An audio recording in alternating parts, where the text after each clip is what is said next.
أشهد أن محمدا رسول الله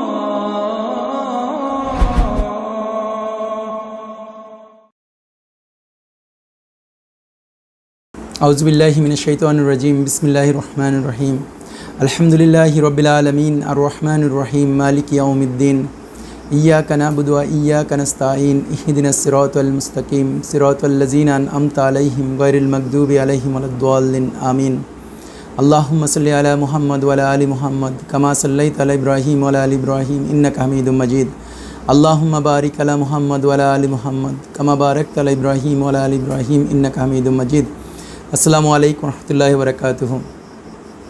আমরা বরাবরের মতো ইয়াজুজ মাজুজ পরিচিতি অবস্থান এবং কার্যক্রম নিয়ে আজকে কথা বলবো। আজকে এটা দ্বিতীয় পর্ব। তো আমরা একটু দেখে নিই যে গত পর্বে আমরা যেটা নিয়ে কথা বলছিলাম সেই জিনিসটা আমরা বোঝার চেষ্টা করি, যে একটু যদি মনে আনার চেষ্টা করি। আমরা আসলে গত পর্বে যেটা নিয়ে কথা বলছিলাম সেটা ছিল যে ইয়াজুজ মাজুজের পরিচিতি নিয়ে কথা বলছিলাম। হাদিসে এবং কোরআনে ইয়াজুজ মাজুজ কোথায় আছে বা ওদের অবস্থান কী এবং কার্যক্রমের উপরে আমরা একটা টেবিল অফ কন্টেন্ট নিয়ে আমরা কথা বলছিলাম। তো আজকে আমি একটু জাস্ট এটার পরের অংশটি দেখা যাচ্ছিলাম। সো আজকে বেসিক্যালি আমরা যেই জায়গায় কথা বলবো সেটা হচ্ছে ফ্যাসাদ কী এবং কীভাবে তা হয়। আমরা গত সপ্তাহে কথা বলছিলাম যে ফ্যাসাদটা নিয়ে, কিন্তু আজকে আর একটু ডিটেইল করবো, কারণ এটা হচ্ছে একটা ভাইটাল ইস্যু। যদি আমরা ফ্যাসাদটা বুঝতে পারি ঠিক মতো, তাহলে বাকি ইয়াজুজ মাজুজের ইস্যুগুলি বোঝাটা আমাদের জন্য অনেক সোজা হবে। আর তারপর আমরা যেটা করব, ফ্যাসাদটা বোঝার পরে যে ইয়াজুজ মাজুজের লোকেশন আমরা বের করার চেষ্টা করব, যেভাবে কোরআনে আল্লাহ দিচ্ছে সেটা আমরা ম্যাপ থেকে কীভাবে এটা বের করতে হবে কোরআনে আয়াতগুলোকে অ্যানালাইসিস করে, সেই জিনিসটা আমরা করে আজকে এতটুকু হচ্ছে আমাদের মেইন আলোচনা হবে ইনশাল্লাহ। তো আমরা ওই পেজটাতে যাচ্ছি যে আমরা যেখান থেকে আজকে কথা বলবো সেটা হচ্ছে এরকম ফ্যাসাদ কী এবং কীভাবে হয়। এখানে প্রথম যে জিনিসটা আমাদের মনে রাখা দরকার, যে সূরা রুমের আয়াত নম্বর 30 আল্লাহ বলতেছে যে আল্লাহর সৃষ্টির কোনো পরিবর্তন নেই, এটাই সরল ধর্ম, কিন্তু অধিকাংশ মানুষ জানে না। এই আয়াতের আরেকটা অংশ আছে প্রথমে, কিন্তু যেখানে মেইন ইম্পর্টেন্ট অংশ যে আল্লাহর সৃষ্টির কোনো পরিবর্তন নেই, এটা ট্রান্সলেট করছে। বেসিক্যালি যদি আপনি পরের আয়াতটার সাথে নেন, সূরা নিসার 119 নম্বর আয়াতটা, তখন এখানে বলতেছে যে তাদেরকে পথভ্রষ্ট করবো। এটা শয়তান বলতেছে যে তাদেরকে পথভ্রষ্ট করব, তাদেরকে আশ্বাস দেব, তাদেরকে পশুদের কর্ণ ছেদন করতে বলবো এবং তাদেরকে আল্লাহর সৃষ্টির আকৃতি পরিবর্তন করতে আদেশ দেব। যে কেউ আল্লাহকে ছেড়ে শয়তানকে বন্ধুরূপে গ্রহণ করে সে প্রকাশ্য ক্ষতিতে পতিত হয়। এখানে আপনি স্পেসিফিক যদি আয়াতটা দেখেন যে শয়তান চ্যালেঞ্জ করতেছে আল্লাহর কাছে মানুষকেও কী করবে, তার মধ্যে একটা স্পেসিফিক জায়গা বলতেছে যে তাদের আল্লাহর সৃষ্টির আকৃতি পরিবর্তন করতে আদেশ দেব। সো আল্লাহর যে সৃষ্টি আছে সেখানে আকৃতি শব্দটা আলেমরা ট্রান্সলেট করছে, অ্যাকচুয়ালি এখানে হচ্ছে যে যেটা বলতেছে যে আল্লাহর সৃষ্টিকে সে চেঞ্জ করবে। সেটা আকৃতিগত হতে পারে, সেটা প্রকৃতিগত হতে পারে, সেটা চেহারায় হতে পারে, সেটা কোনো একটা জিনিসের মধ্যে কিছু এডিশন হতে পারে বা কিছু সাবট্রাকশন হতে পারে। অ্যাজ লং অ্যাজ ওই আকৃতি পরিবর্তন বা ওই চেঞ্জটা যদি আনলে, যেটা আল্লাহর যে মৌলিকত্ব আছে, আল্লাহর সৃষ্টির যে মৌলিকত্ব আছে সেই মৌলিকত্বে কোনো পরিবর্তন আনে, তখন সেই জিনিসটা আল্লাহ আগের আয়াতটাতে বলতেছে যে আল্লাহর সৃষ্টির কোনো পরিবর্তন নেই, কিন্তু কেউ যদি করবে সে হচ্ছে আল্লাহর সাথে দ্রোহিতা করলো, আল্লাহ দ্রোহী হলো। এই কনসেপ্টে এটা বেসিক্যালি এই দুইটা আয়াত এখানে আসছে। কিন্তু দেখেন এখানে বলতেছে নর্মাল চিকেন, আপনারা যদি দেখতে পান ওইখান থেকে, এই চিকেনটা একটা সার্টেন লেভেল অফ ডেভেলপমেন্টের পরে বলছে 5.5 উইকস ওল্ড হলে 940 গ্রাম হয়। অ্যাকচুয়ালি আমরা যারা গ্রামে থাকি আমরা 5.5 সপ্তাহ বা 6 সপ্তাহে একটা মুরগিকে 940 গ্রাম হতে দেখি না। 940 গ্রাম মানে লিটারালি 1 কেজি। 1 কেজি আসলে কখনো হয় না, এটা অনেক ছোটো থাকে, লিটারালি হাফও হয় না, মানে 500 গ্রাম ওজনও হয় না 6 সপ্তাহে। এটা হচ্ছে অরিজিনাল যে আল্লাহর মুরগিগুলো, আল্লাহ যে মুরগিগুলোকে বানাইছে সেই মুরগিগুলো 6 সপ্তাহতে লিটারালি 500 গ্রামও হয় না। কিন্তু এখন দেখবেন আপনি যদি যেগুলিকে জিএমও করা, জেনেটিক্যালি মডিফাই করা হয়েছে, সেসব মুরগিগুলি দেখা যাচ্ছে যে জেনেটিক্যালি মডিফাইড মুরগিগুলো 5.5 সপ্তাহে লিটারালি 6 সপ্তাহে 2900 গ্রাম হয়, মানে প্রায় 3 কেজির কাছাকাছি হয়। তো যদি কেন এটা পারলো, যখন আপনি এই জিনিসটা কেন এটা ইম্পর্টেন্ট, যে কেউ যদি জিজ্ঞেস করে যে কে বেশি ক্ষমতাধর পৃথিবীর মধ্যে, যে কিনা অলমোস্ট লাইক 3 কেজি মুরগি দিতে পারে 6 সপ্তাহের মধ্যে, সে বেশি পাওয়ারফুল কিনা, বা যে কিনা পারতেছে না, যেমন সায়েন্স যদি পারতেছে 3 কেজি করার জন্য, তাহলে সায়েন্স বিকামস এ পাওয়ারফুল, সায়েন্সের একটা ইম্প্যাক্ট হয়।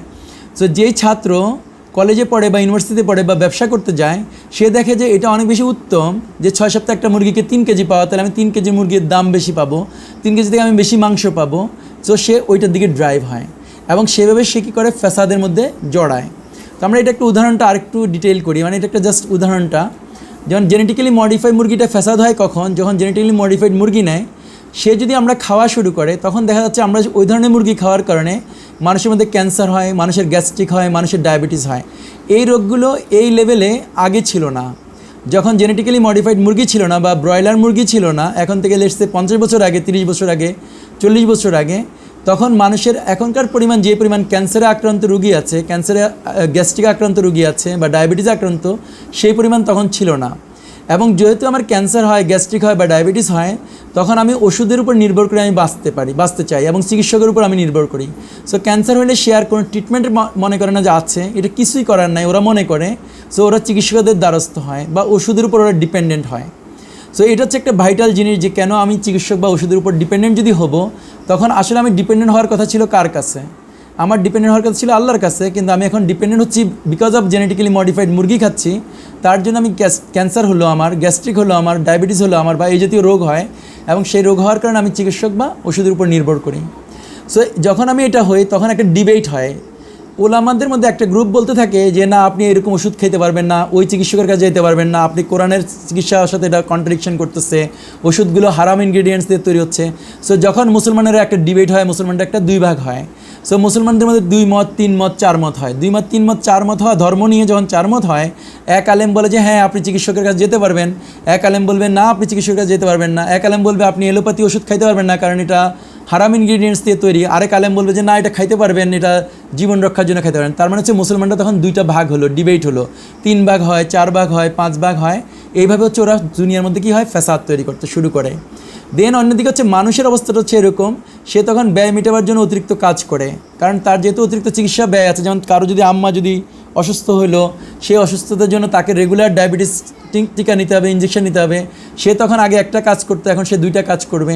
সে যখন সাইড ব্যবসা করবে, সে তখন দুর্নীতি করবে, সে ঘুষ খাবে, সে বিভিন্ন রকম বাজে কাজ করবে, ওজনে কম দিবে, অ্যাসেটটা করে করে সে ইনকাম বাড়াবে যাতে তার মাকে সে বাঁচাতে পারে, যাতে তার মায়ের জন্য ওষুধ কিনতে পারে।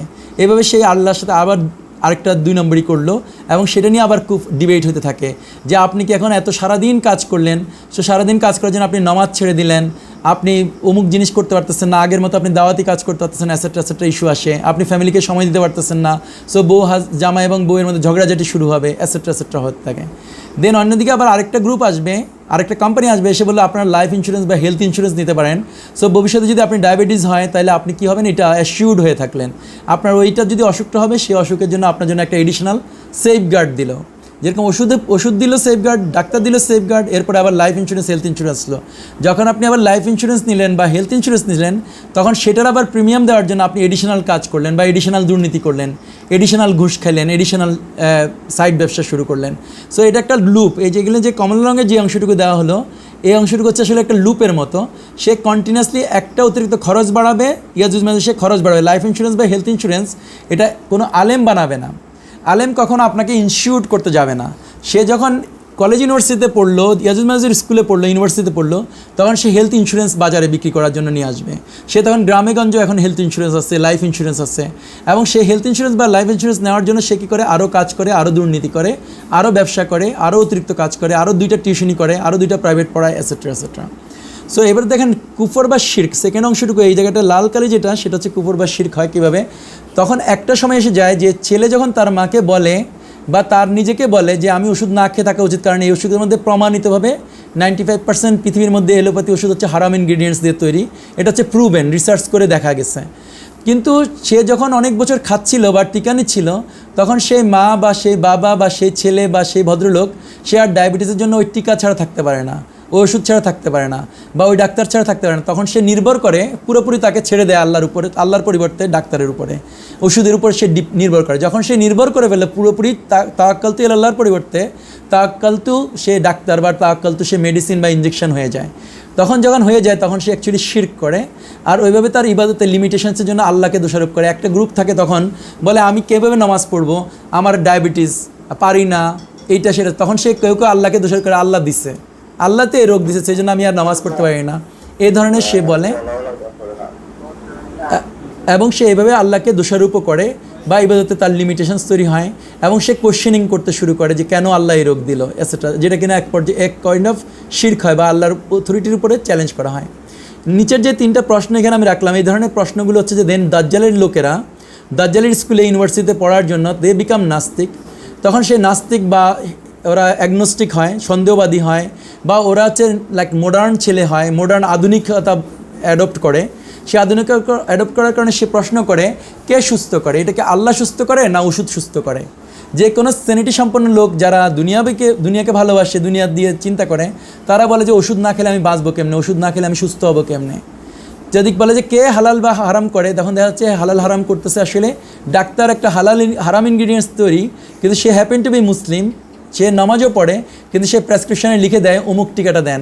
ডাক্তারকে যদি আপনি জিজ্ঞেস করেন যে এই টিকাটার ইনগ্রিডিয়েন্টস কী, ডাক্তার উত্তর দিবে না, ডাক্তার খেপে যেতে পারে, রেগে যেতে পারে। সো হালাল আর হারাম করতেছে ডাক্তার বলতেছে আপনার জন্য, ধরেন একটা বয়স্ক লোক বলো কি আম্মা আব্বা আপনার জন্য এখন থেকে 1 ছটাক চালের ভাত খাবেন, এতটুকু ডাল খাবেন, এতটুকু অমুক খাবেন, আপনার জন্য ডিম হালাল হারাম, আপনার জন্য অমুক হারাম, আপনার জন্য অমুক হারাম। সে এরকম বলে দেয়, ডাক্তার বলে দেয় রুগীকে যে এটা আপনার জন্য হারাম হয়ে গেল, আপনি এখন থেকে আর মিষ্টি খেতে পারবেন না, এখন থেকে অমুক খেতে পারবেন না, এখন থেকে তমুক খেতে পারবেন না। সো লিটারালি সে হালাল ইনগ্রিডিয়েন্টসকে সে হারাম করে দিচ্ছে, হারাম ইনগ্রিডিয়েন্টসকে সে হালাল করে দিচ্ছে, হালাল খাবারকে সে হারাম করছে। যেটা হুজুরেরা বলে এবং কোরআনের আয়াত অনুযায়ী সে তখন হালালকে হারাম যে করে সে রব হয়, এবং সে রব যে বলে সে হচ্ছে রব পজিশন যায়। আর ওটা যারা ফলো করে তারা হচ্ছে শিরক করে, কারণ তারা আল্লাহর পরিবর্তে অন্য কাউকে হালাল হারাম করার অধিকার দেয়। কার কথা মানতে হবে এটাও দাজ্জাল জিজ্ঞেস করে। তখন বেসিক্যালি মানুষ বলে যে হ্যাঁ ডাক্তারের কথা শুনতে হবে। যেরকম আমরা যেমন যখন করোনা হলো আমরা কার কথা শুনে জামাত ফাঁকা করে যে কারণ ডাক্তারের কথা বলে, ডাক্তার হয়ে যায় অথরিটি, ডাক্তার হয়ে যায়। যদি রাসূল সাল্লাল্লাহু আলাইহি ওয়াসাল্লাম বলতেছে যে করোনা নাই বলতে এই সেন্সে যে সংক্রামক রোগ নাই, কিন্তু ডাক্তার বলতেছে সংক্রামক রোগ আছে, আলেমরা বলতেছে সংক্রামক রোগ আছে, কারণ সে ডাক্তারকে মানতেছে। এইভাবে আলেমরা ডাক্তারকে কী করতেছে, মেনে নিচ্ছে, আল্লাহ রাসূল থেকে ওভার প্রেফারেন্স দিচ্ছে। সো সিমিলারলি যদি আমরা আরেকটা নেই, যেমন আল্লাহর হুকুমকে কীভাবে ফাসাদ করে। আল্লাহর হুকুমটা ছিল এরকম যে মানুষ খিলাফতের মধ্যে থাকবে, শরীয় অনুযায়ী শাসন হবে, কিন্তু ওরা বলছে না গণতান্ত্রিক সরকার আসবে। যখন গণতান্ত্রিক সরকার আসবে এটার পরিণতি হচ্ছে এরকম যে শরিয়ার অবসান হয়ে যায়, খিলাফার অবসান হয়ে যায়, পৃথিবী থেকে আর শরিয়া নামে কিছু থাকে না, খিলাফত নামে কিছু থাকে না, আল্লাহর আইন নামে কিছু থাকে না এটা, এবং আল্লাহর সাথে কানেক্টেড কোনো মতামত থাকে না। তখন হচ্ছে কি মানুষ্য কোর্ট আসে, ওই ফ্যাসাদটা করে দিছে, এইখানে হচ্ছে ফ্যাসাদটা করে। আমরা আগে যখন মুরগির ক্ষেত্রে হচ্ছে জিএমও মুরগি, এটা হচ্ছে ফ্যাসাদ করে দিল। একটা ইউনিভার্সিটির ছেলে সে পিএইচডি করছে কীভাবে জেনেটিক্যালি মডিফাই করতে হয় মুরগিকে, সে ফ্যাসাদটা এখানে করলো, আর রেজাল্ট হচ্ছে জনগণের উপরে এইগুলো হচ্ছে। ইন এডিশন টু দ্যাট এখানে আরেকটা জিনিস হয়, সরকার আপনার থেকে ট্যাক্স আর ভ্যাট নেয়, নিয়ে এসে হসপিটাল বানায়, প্রতি জেলায় বানাবে, থানায় বানাবে, তারপর ইউনিয়নে বানাবে, এবং সেজন্য আপনিই টাকা দেন। শুধুমাত্র কী কারণে আপনি জেনেটিক্যালি মডিফাইড মুরগি খাচ্ছেন, এখন আপনাদের গ্রামে বেশি লোক গ্যাস্ট্রিক আছে, ডায়াবেটিস আছে, ক্যান্সার আছে। সো ইউনিয়ন পরিষদে একটা হসপিটালের রিকোয়ারমেন্টস আসছে, সেই ইউনিয়ন পরিষদে হসপিটালের জন্য আপনি এবার ঘুষ দেন, ট্যাক্স দেন এবং ভ্যাট দেন। আমরা একটু পরে দেখাবো ট্যাক্স আর ভ্যাট কেমনে হারাম ছিল, অ্যাকচুয়ালি আল্লাহ হারাম করে রাখছিল, কিন্তু আমাদেরকে এখন বাধ্য করা হচ্ছে। সো সেই ট্যাক্স ভ্যাট আপনি দেন মানে কি আপনি ব্যয় মেটাবার জন্য ওই যে অতিরিক্ত ট্যাক্স ভ্যাট দেন, সো আপনি অতিরিক্ত কাজ করেন। সিমিলারলি এখানে আপনি মানুষ্য কোর্ট বানাচ্ছেন, মানুষের আইন দ্বারা শাসন হবে, এটা করতেছেন। তখন আপনি মানুষ্য কোর্ট স্থাপন করেন, জাল দলিলাদি বা মিথ্যার দ্বারস্থ হন, কারণ ওই কোর্টে আপনি জিতার জন্য আপনি জাল দলিলের ব্যবস্থা করেন, মিথ্যার দ্বারস্থ হন। আপনি তখন এটা কী করেন, ডিবেট হয় যে এই শরিয়া কোর্টের পরিবর্তে আপনি কুফরি কোর্টের, লক্ষ্মীপুরের জজ কোর্টে যেতে পারবেন কিনা, হাইকোর্টে যেতে পারবেন কিনা। একদল আলেম বলবেন না ওগুলি যাওয়াটা হারাম, কারণ আল্লাহ কোরআনের মধ্যে বলে দিচ্ছে মানুষের বানানো কোর্টের কাছে যদি যাবে, আল্লাহ বিনা অন্য কারো কোর্টে যাবে, তাহলে সেটা হচ্ছে কাফের, ফাসেক, জালেম। সো ওইখানে যারা প্র্যাকটিস করে তারা কাফের, ফাসেক, জালেম, এক ধরনের হুজুর বলবে। আরেক ধরনের হুজুর বলবে না ওইখানে যাওয়া যাবে, এখন কি করার আছে, শুকরের মাংস খাওয়া তো হালাল, যখন বিপদে পড়ে যায়। সো এইসবগুলি বইলা তারা এটাকে হালাল করতে থাকে। আরেক ধরনের হুজুর যারা বলবে যে না এটা হারাম, তাদেরকে বলবে মৌলবাদী, তারা জঙ্গি। সো সমাজের মধ্যে তখন কি হয়, ডিবেট হয়। ডিবেট মানে হচ্ছে কুফরি প্র্যাকটিস শুরু হয়ে যায়। তখন আবার ওগুলি ব্যয় মেটাবার জন্য আপনি কোর্টে কাছারিতে আপনি কেস নিয়ে যাওয়ার জন্য, আপনি ব্যয় মেটাতে জন্য আপনি অতিরিক্ত কাজ করেন, আপনি সাইড ব্যবসা করেন, আপনি দুর্নীতি করেন। যদি আপনি কেস হয়ে গেল তো আপনার এখন খরচ মেটাবেন কীভাবে, সেজন্য আপনি আপনার ছেলেকে বলেন যে পুলিশে চাকরি করে, সে তখন অতিরিক্ত ঘুষ খাইতে হয়, কারণ বাবাকে তো কোর্টের মধ্যে যে জমি এক হাত দূরে চলাইছে আইলটা, অথবা অমুকে মারছে, অমুকে ইয়ে করছে, সেজন্য কোর্টে দৌড়াচ্ছে, পুলিশের পিছনে খরচ আছে, উকিলের পিছনে খরচ আছে, জাজ ঘুষ খেতে পারে, জাজের পিছনে আছে। সো আপনি আরও কাজ করতে থাকেন। দেন লবিস্ট আপনি নিয়োগ করার জন্য, পাওয়ার আপনি এক্সারসাইজ করার জন্য বিভিন্ন এমপিদের সাথে আপনি খাতির করেন, এমপিদেরকে আপনি চাঁদা দেন, চেয়ারম্যানকে আপনি টাকা দেন, মেম্বারকে আপনি টাকা দেন, লবিস্ট নিয়োগ করেন, এইগুলির জন্য আপনি ব্যয় করেন, সেই ব্যয়ের জন্য আপনি আরও অতিরিক্ত কাজ করেন। সো আপনি এই ফ্যাসাদের সার্কেলে পড়ে যান। দেন আপনি কুফর বা শিরক করার জন্য আপনি দুনিয়ার উপর নির্ভরতা ও ব্যস্ততা বৃদ্ধি পায়, যেহেতু আপনি অতিরিক্ত দুনিয়ার মধ্যে ছুটছেন টাকার জন্য, সো আপনি দুনিয়ার উপর নির্ভরশীল হচ্ছেন। আপনি বুঝতে পারেন না এত টাকা ইনকাম করি কেন আমার টাকার কোনো বারাকা নাই, সো আপনি আরও কাজ করেন যাতে কিনা আপনি বারাকা পাওয়ার জন্য, কিন্তু আপনি আর কোনো বারাকা হয় না, আপনি দিনে 12 ঘন্টা 14 ঘন্টা 16 ঘন্টা কাজ করতে থাকেন। সো আপনি দুনিয়ার উপর নির্ভর বিধায় আপনি আর কি করেন, নামাজ পড়তে পারেন না। এর পরিমাণতে আপনি এরকম পান যে আপনার আমির হয়ে যায়, মহিলা আমির হয়ে যায়, কারণ আপনি এমপি হয়, সে এমপি সিলেক্টেড হতে পারে, কারণ গণতান্ত্রিক সিস্টেমে ছেলে এবং মেয়ে হচ্ছে সমান অধিকার। ছেলে যা খাইতে পারবে মেয়ে তা খাইতে পারে, ছেলে যে যত টাকা বেতন পাবে মেয়ে তত টাকা বেতন পাবে, ছেলে যদি প্রাইম মিনিস্টার হতে পারে মেয়ে প্রাইম মিনিস্টার হতে পারে, ছেলে এমপি হতে পারলে মেয়ে এমপি হতে পারবে। সো পরিণতিতে আপনার মহিলা আমির আসে। লুকা ইবনে লুকারা, রাসূল ইসলাম বলছে লুকা ইবনে লুকারা দেশ শাসন করবে, সো সেইভাবে লুকা ইবনে লুকারা দেশ শাসন করে। সো আমরা যে ওই দিন আলোচনা করতেছিলাম যে সেখানে আমরা দেখাচ্ছিলাম যে হাদিসের যে মাইনর সাইনগুলো আছে সেই মাইনর সাইনগুলো হচ্ছে কারণ হচ্ছে আমরা এরকম ইয়াজুজ মাজুজ ফাসাদ করে, সেই ফাসাদের জন্য পরিণতি হিসাবে আমাদের লুকা ইবনে লুকারা শাসন করে, মহিলারা আমাদেরকে শাসন করে, অ্যাসেট ট্যাসেট আসে, কারণ ওগুলো হচ্ছে মাইনর সাইন হিসেবে আমাদের আলেমরা বলছিল যে লুকা ইবনে লুকারা হচ্ছে মাইনর সাইন। আসলে তো এটা হচ্ছে ইয়াজুজ মাজুজ যেহেতু ফাসাদ করছে সেই ফাসাদের পরিণতি হচ্ছে এটা, যেটা আমরা ওই দিন প্রথম সেশনগুলিতে আলোচনা করছিলাম। সো আজকে আমরা বাকি যে সময়টা আছে এই সময়টা আমরা কুইকলি তাড়াতাড়ি যেটা করব, কোরআন হাদিসের আলোকে দেখব অরিজিনাল ইয়াজুজ মাজুজটা কোথায় ছিল।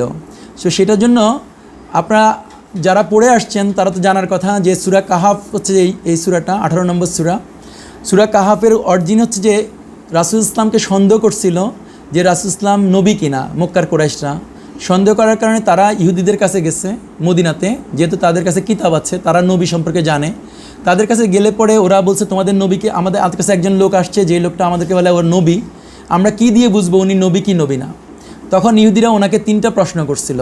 ওই কাফেরদেরকে বলছে যে নবীকে গিয়ে প্রশ্ন করো এই 3টা প্রশ্ন, সেই 3টা প্রশ্ন যদি উত্তর দিতে পারে তাহলে হচ্ছে উনি নবী। তার মধ্যে একটা প্রশ্ন ছিল যে এমন একজন শাসকের কথা জিজ্ঞেস করছিল বা এমন একজন ট্রাভেলারের কথা জিজ্ঞেস করছিল যে ট্রাভেলার পূর্ব এবং পশ্চিমে বিজয় করছে। সেই ট্রাভেলারের ব্যাপারে সে মানে সেই পূর্ব পশ্চিম বিজয়কারীর ব্যাপারে জানতে চাইছে তারা রাসূলের কাছে, নবীর কাছে, মুহাম্মদ সাল্লাল্লাহু আলাইহি ওয়াসাল্লামের কাছে। সো মুহাম্মদ সাল্লাল্লাহু আলাইহি ওয়াসাল্লামের কাছে আল্লাহ তখন এই আয়াতগুলো নাজিল করছে। আর এই আয়াতগুলোতে পূর্ব পশ্চিমই শুধু বলে নাই, আল্লাহ থার্ড একটা জার্নির কথা বলছে। আর ওই থার্ড জার্নিতে গিয়ে আমরা ইয়াজুজ মাজুজ দেখা পাইছি। তো এইখানে যেহেতু আমরা ইয়াজুজ মাজুজ নিয়ে আলোচনা করতেছি, ওই আয়াতগুলির মধ্যে আসলে আল্লাহ ইন্ডিকেশন দিচ্ছে কোথায় ইয়াজুজ মাজুজ ছিল। তো আমরা ওই আয়াতগুলো একটু পড়ি, আপনারা আমার সাথে সাথে থাকেন, তাহলে ইনশাল্লাহ আপনাদের সেন্স আসবে। প্রথম আমরা সূরা কাহাফের 86 নম্বর আয়াতে যাবেন, বা যাদের কাছে কোরআন আছে সামনে কোরআন খুলতে পারেন, তাহলে এই আয়াতগুলি এইভাবে দেখতে পারেন। বলতেছে যে অবশেষে তিনি মানে ওই ট্রাভেলার জুলকারনাইন, হ্যাঁ ওনার নাম হচ্ছে জুলকারনাইন বলতেছে আল্লাহ কোরআনে। অবশেষে তিনি যখন সূর্যের অস্তাচলে পৌঁছলেন। সূর্যের অস্তাচল কোন দিকে হয় আমরা সবাই জানি পশ্চিম, তার মানে ওনার প্রথম জার্নিটা ছিল পশ্চিম দিকে। তখন তিনি সূর্যকে এক পঙ্কিল জলাশয়ে অস্ত যেতে দেখলেন। এখানে হচ্ছে ট্রান্সলেট করছে পঙ্কিল, আসলে ওইখানে আল্লাহ বলছে হামিয়ার মধ্যে জয়েন করছে, হামিয়াতে সূর্য ডুবতেছে। হামিয়া মানে হচ্ছে ঘোলাটে পানি বা কৃষ্ণবর্ণের পানি, ঘোলাটে পানি, কৃষ্ণবর্ণের পানি, বা এখানে হচ্ছে পঙ্কিল বলছে, এই ট্রান্সলেটর পঙ্কিল ট্রান্সলেট করছে। সো পঙ্কিল জলাশয়ে অস্ত যেতে দেখলেন মানেটা হচ্ছে যে জুলকারনাইন পশ্চিম দিকে ট্রাভেল করতে করতে উনি এমন একটা জায়গায় গিয়ে থামছে যেখানে উনি আর ক্রস করার কিছু নাই। সামনে যে জলাশয়টা উনি দেখছে, জলাশয় বা যে সাগরটা দেখছে উনি, সেই সাগরটা হ্যাপেন টু বি ছিল পঙ্কিল বা কালো বা ঘোলাটে। এটা হচ্ছে কি ইম্পর্টেন্ট এখানে। সো আমরা খুঁজে দেখব কোন জায়গায় একটা কালো জলাশয় আছে পৃথিবীর মানচিত্রের মধ্যে। দেন 90 নম্বর আয়াত আল্লাহ বলতেছে অবশেষে তিনি যখন সূর্যের উদয়াচলে পৌঁছলেন। সো আমি মধ্যখানে 4টা আয়াত বাদিয়েছি আমরা জাস্ট জিওগ্রাফিতে কুইকলি যাওয়ার জন্য, ম্যাপে যাবো তো একটু পরে, সেই জন্য 90 নম্বর আয়াতে আল্লাহ বলতেছে যে জুলকারনাইন এবার পূর্ব দিকে একটা জার্নি করছে, এবং পূর্ব দিকেও সূর্যের উদয়াচল মানে হচ্ছে পূর্ব দিকে জার্নিতে গেছে, এবং পূর্ব দিকে জার্নিতে উনি যেখানে যাইতে পারবে ওইখানে একটা সাগর থাকতে হবে। মিনিংটা হচ্ছে এরকম, কারণ সাগরই তো ছেদ করবে না ওই সময়ের আমলে। কারণ আমরা জানি যে সাগরের নৌকা অরিজিনাল আবিষ্কার করছে নূহ আলাইহিস সালাম, কিন্তু আমরা মুসলমানদের যেমন নেবির কথা জানি আমরা, সেটা হচ্ছে মুয়াবিয়া রাদিয়াল্লাহু তাআলা আনহু। কিন্তু এটা এরকম ছিল না যে এটা অ্যাভেলেবেল ছিল না যে আপনি সাগর ক্রস করবে। এটা নর্মাল যেরকম ছিল, যেমন মুহাম্মদ সাল্লাল্লাহু আলাইহি ওয়াসাল্লাম তার সাহাবীরা গেছে, এটাকে বলে যে লোহিত সাগর পার হয়ে ইথিওপিয়া গেছে, এগুলো হচ্ছে লিমিটেড। কিন্তু আরও বড় যে সাগরগুলো সেগুলি ক্রস করার মতো ওই সময় অ্যাবিলিটি ছিল না, ওইরকম কোনো সাগরের কাছে গেছে কিনা সেরকম আমরা দেখতে পারি আর কি। এর সাথে অবশ্য আরও ইস্যু আছে। তারপর আমরা দেখতেছি 92 নম্বর একটা আয়াত বাদ দিয়ে পরের আয়াতে গেলাম, আবার তিনি এক পথ ধরলেন। সো আমি এখানে যে জন্য এটা আনছি, প্রথম উনি পশ্চিম দিকে গেলেন আপনার একটা জার্নি, তারপর উনি ম্যাপের মধ্যে পূর্ব দিকে জার্নি গেলেন এবং একটা সাগর পাবেন, তারপর উনি আরেকটা জার্নি ধরবেন। যখন 92-তে তৃতীয় যে জার্নি, সেই জার্নিতে উনি কী হলো, 93 নম্বর আয়াত, পরের আয়াতটাতে বলতেছে অবশেষে ওই তৃতীয় পথটা ধরলে একটা পর্বত পাবে, এবার আর সাগর পাবে না। এখানে আল্লাহ কী করছে, ক্লিয়ারলি উল্লেখ করছে। সো প্রথম আয়াতে উনি সাগর উল্লেখ করে দিছে, দ্বিতীয় আয়াতে উনি সাগর বলে নাই, কিন্তু মিনিং হচ্ছে সাগর। তৃতীয় আয়াতে উনি একটা পথ ধরবেন এবং ওই পথে এবার আর সাগর পাবে না, এটাতে পর্বত পাইতে হবে। সো পশ্চিম যদি একটা জার্নি হয়, দ্বিতীয় জার্নিটা ওনার পূর্বে হইতে হবে, পূর্বে জার্নি যদি দ্বিতীয়বার হয়, তৃতীয় জার্নিতে ওনার দুইটা দিক আছে, একটা ওদের উত্তর হইতে হবে, আরেকটা হইতে হবে দক্ষিণ হইতে হবে। এগুলো হচ্ছে লজিক্যাল ডিডাকশন করছি। সো তৃতীয় জার্নি ওনার যখন যেদিকে যায় না কেন, ওইদিকে উনি একটা পর্বত পাইতে হবে, এবং সেই পর্বতটা হয়তো দুইটা পর্বত থাকতে হবে ওইখানে, আবার দুইটা পর্বতের একটা মধ্যস্থল থাকতে হবে। সেই মধ্যস্থলে উনি একটা জাতি পাইতে হবে, যে জাতির কথা উনি বুঝতে পারবেন। এগুলো হচ্ছে লাইক আমরা ছোটোবেলায় বলে না, এক ধরনের শ্লোক বলতো, নতুন জামাই যখন যেত ওদেরকে বিভিন্ন রকম কোশ্চেন করতো, কোশ্চেন করলে ওরা ওগুলো উত্তর দিতে হইতো, শ্লোকই তো বলে, গ্রাম দেশে বলতো আর কি, আমি জানি না এগুলিকে আর শুদ্ধ ভাষায় কী বলে। তো ওই টাইপের আল্লাহ এখানে আমাদেরকে ইন্ডিকেশন দিচ্ছে, যারা মুতাশা বেহাত আয়াতের মতো। সো মানুষ যারা আলেম তারা এটা নিয়ে চিন্তা করবে যে উনি প্রথম জার্নি পশ্চিম দিকে যাবে, দ্বিতীয় জার্নি পূর্ব দিকে যাবে, বাকি দুইটা জার্নি উত্তর আর দক্ষিণ হতে হবে। উত্তর দিকে যদি উনি পর্বত পাইতে হবে, অথবা দক্ষিণ দিকে উনি পর্বত পাইতে হবে। যদি উত্তর দিকে পর্বত হবে তাহলে উনি দক্ষিণ দিকে যাবে না, আমরা দক্ষিণ দিকে আর গবেষণা করার দরকার হবে না। দক্ষিণ দিকে গেলে যদি পর্বত পাই তাহলে আর উত্তর দিকে যাওয়া লাগবে না, অথবা আমি দুই দিকে চেক করবো যেদিকে পর্বত পাওয়া যায়। সো এবং তারপর পর্বত পাইলেও হবে না, ওইখানে দুইটা পাহাড় এসে মিলতে হবে, তার মানে দুইটা পাহাড় একটা জায়গায় আসতে হবে যেখানে মিলবে, এবং ওইখানে একটা জাতিকে পাইতে হবে যে জাতির ভাষা উনি বুঝতে পারবে না। সো এমন একটা জাতি হতে হবে যেটা মেইন স্ট্রিম জাতি না। সো যেমন অ্যারাবিক, আমরা জানি যে অ্যারাবিক হচ্ছে একটা ওল্ডেস্ট ভাষা, তারপর হচ্ছে হিব্রু, এটা একটা ওল্ডেস্ট ভাষা, হিন্দি এটা একটা ওল্ডেস্ট ভাষা, বা সংস্কৃত হচ্ছে একটা ওল্ডেস্ট ভাষা, কিন্তু ওইখানে এমন একটা জাতি হতে হবে যে জাতির ভাষা নর্মাল ভাষা না। তারপর হচ্ছে তারা বললো ওইখানে যে জাতি দেখা পেলো সে জাতি, তারপর এখানে কিছু কথা বললো। আমরা আপাতত জায়গাটা খুঁজে বের করি, 93 নম্বর আয়াত পর্যন্ত আমরা আসছি, এখান পর্যন্ত মনে রাখেন, আমরা 94 আয়াতে পরে আবার আসবো। সো এটা একটা পৃথিবীর মানচিত্রর একটা অংশ। আমি এরকম, আপনারা যারা আছেন তারা আপনারা গবেষণা করেন, আমি তো গবেষণা করে একটা জায়গা পর্যন্ত আসছি, বাট আমি গবেষণা বলতে আসলে আলেম গবেষণা করছে, আমি আলেমদের কথাটা আমার মতো করে বলতেছি। সো এখানে আমরা একটা জায়গায় আসছি, যে জায়গাটা আমরা গবেষণার জন্য নিচ্ছি, কারণ এটা সারা বিশ্বকে স্ক্রিনিং করার পরে এই জায়গায় এসে থামছি এই জন্য। সো বলছি যে সূর্যের অস্তায় চলে বুঝলেন, তার সূর্যের অস্তায় চলে এখানে আমরা একটা জায়গায় পাচ্ছি যে এখানে ব্ল্যাক সি, আপনারা যদি দেখেন। সো আপনাদের এখানে ম্যাপ দেখা যাচ্ছে, আশা করি না গেলে আপনারা যারা মোটামুটি জিওগ্রাফি সম্পর্কে আইডিয়া আছে তারা সবাই জানেন যে ব্ল্যাক সিটা কোথায়। সো ব্ল্যাক সির নামটাই হচ্ছে বিকজ অফ ওই পানিটা কৃষ্ণ, কালো, হামিয়া, ওই পানিটা ঘোলাটে, ওই পানিতে বেশি ডিপ দেখা যাবে না। সো এটা হচ্ছে ব্ল্যাক সি। উনি পশ্চিম দিকে যে জার্নিটা করলে, এখানে ম্যাপে উত্তর দিক হচ্ছে উপরের দিকটা, উত্তর দিক বলে। সো উনি পশ্চিম দিকে জার্নি গেলেন এবং পশ্চিম দিকে উনি ব্ল্যাক সি পেলেন। সো ব্ল্যাক সিতে উনি একটা জাতি পেলেন, আপনার আয়াতগুলি পড়লে ওইখানে একটা জাতি পেলেন, যে জাতির জন্য ওনাকে যেহেতু আল্লাহ সমস্ত উপকরণ দিয়েছে, ওই জাতির উপরে উনি কিছু বিধিবিধান দিলেন এবং বললেন যে যারা ভালো মানুষ তাদেরকে উনি ভালো বিধান দিবেন, যারা খারাপ মানুষ ওদেরকে উনি শাস্তি দিবেন, এবং মরে গেলে আল্লাহ শাস্তি দিবেন। এটা হচ্ছে আল্লাহ কোরআনে বলছে। তারপর উনি পূর্ব দিকে একটা জার্নি গেলেন, এবং পূর্ব দিকে এখানে একটা সাগর পাওয়া যাচ্ছে, এটাকে বলে কাস্পিয়ান সি। এই সিটার কথা আল্লাহ বলেন, এই সিটির ব্যাখ্যা করে নাই, কিন্তু আমরা বুঝতে পারি যেহেতু উনি পশ্চিম দিকে পূর্ব দিকে গেলে একটাই সাগর আসে। সো এখানে উনি একটা জাতি দেখা পাইছে, বলছে যে জাতিকে আল্লাহ বলছে কি ওইখানে ওদের উপরে কোনো রকমের ছায়া দেয় নাই, এটা শুধু আল্লাহ বলছে। আল্লাহ ভালো জানে এটা ছায়া মানে কি, কিন্তু আলেমরা এটাকে তাফসির করছে এরকম, ছায়া মানে হচ্ছে ওইখানে যে জাতি দেখা পাইছে সেই জাতিটাকে আল্লাহ সভ্য করে না, এটা অসভ্য জাতি, মানে আদিম যুগের বসবাস করতেছে। কিন্তু এটা দিয়ে আপনি আরও চিন্তা করতে পারেন ছায়া দেয় নাই মানে কি। ইট কুড বি, আল্লাহ ভালো জানে, আল্লাহ ভালো জানে, ইট কুড বি কোনো কিছু একটা স্বচ্ছ যেখানে আপনার কোনো শেড পড়ে না, আপনি তাকাইলে হইতে পারে ওই পানিতে আপনি ভিতরের দিকে অনেক দূর দেখতে পান, কিছু একটা এরকম, আল্লাহ ভালো জানে।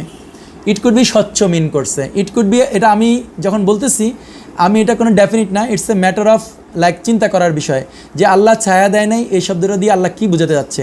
এটা কি সত্যি সত্যি ওই জাতিটাকে ন্যাংটা একটা জাতি পাইছে এরকম মিন করছে, না আসলে আল্লাহ ওই সাগরে একটা বর্ণনা দিয়ে গিয়ে বলতেছে ওইখানে কোনো শেড পড়ে না। ফর এক্সাম্পল এখানে কোনো ম্যাগের শেড পড়ে না, বা কোনো লোক তাকাইলে ওইখানে ওদের চেহারা দেখা যায় না, বরং ওইটা ডাইরেক্ট সে ভিতরে অনেক দূর, ভিতরে নিচে স্বচ্ছ পানির জন্য নিচের দিকে দেখতে পায়, আল্লাহ ভালো জানে। সো আমরা যে জায়গাটা ছিলাম, যে অবশ্যই তিনি তৃতীয় জার্নি নিচ্ছে, আর তৃতীয় জার্নিতে উনি দুইটা পাহাড়ের জায়গায় যেতে হবে। আপনারা যারা এখানে জিওগ্রাফি দেখেন, সেই জিওগ্রাফিটা আমি একটু মুখে বলি, তারপর আমি বলতেছি। জিওগ্রাফি উত্তর দিকে গেলে এই কালো সাগর, কৃষ্ণ সাগর থেকে কাস্পিয়ান সি পর্যন্ত পুরোটা একটা পাহাড় পাওয়া যায় উত্তর দিকে গেলে। আর দক্ষিণ দিকে গেলে শুধু প্লেন ল্যান্ড আসে, মরুভূমি পাওয়া যায়, মরুভূমি পেতে কোনো পাহাড় নাই ওই সেন্সের, যে পাহাড় ছাড়া লিটারালি মরুভূমির পরে উনি একটা পান, ভারত মহাসাগর পায়। সো আমরা যেহেতু উত্তর দিকে গেলে পাহাড় পাই, আমি কথাকে শর্ট করার জন্য ওইটা বলতেছি যে উত্তর দিকে উনি জার্নিটা আসলে নিচ্ছেন। সো উত্তর দিকে জার্নিটা নিলে আপনি যে একটা পাচ্ছেন যে ককেশাস মাউন্টেন, এই যে ব্ল্যাক সি, আর এটা হচ্ছে কাস্পিয়ান সি। এই কাস্পিয়ান সির মধ্যে দেখছেন আপনি এখানে উত্তর দিক থেকে এই যে ব্ল্যাক সি থেকে পুরোটাই হচ্ছে একটা পাহাড়, যে পাহাড়টাকে ইংরেজিতে বলে গ্রেটার ককেশাস মাউন্টেন। আপনি যদি ইয়েতে যাবেন কি বলে যেন উইকিপিডিয়াতে যাবেন, ককেশাস মাউন্টেন লিখবেন, তখন পাবেন আপনি এরকম যে ককেশাস পর্বতমালা হলো ইউরোপ ও এশিয়ার অন্তর্চ্ছেদ্য অবস্থিত একটি পর্বত ব্যবস্থা। সো ইউরোপ ও এশিয়াকে কানেক্ট করা একটা পর্বতমালা, একটা পাহাড় না পর্বত। আমরা বুঝি যে পর্বতের আরও মিনিং যে এটা অনেক হাই, যেটা অবেদ্য। হ্যাঁ, টিপিক্যালি হচ্ছে যে আপনি এই পার থেকে ওই পারে যাওয়াটা কঠিন, এরকম মিন করতেছে। কৃষ্ণসাগর এবং কাস্পিয়ান সাগরের মাঝখানে প্রসারিত। সো কৃষ্ণসাগর থেকে কাস্পিয়ান সাগর পর্যন্ত গেছে, কিন্তু দক্ষিণ দিকে গেলে এরকম কিছু পাবেন না। তারপরে দেখেন গুগল উইকিপিডিয়াতে লেখা আছে ককেশাস পর্বতমালার উত্তরে বৃহত্তর ককেশাস। সো ককেশাস যে পর্বতমালা, সেই পর্বতমালার উত্তর পাশটা, মানে এই পাশটা হচ্ছে যে বৃহত্তর ককেশাস, আর দক্ষিণের দিকে যেটা নেমে আসছে, এটা দক্ষিণ দিকে নেমে আসছে, সেটা হচ্ছে ক্ষুদ্র ককেশাস বলে।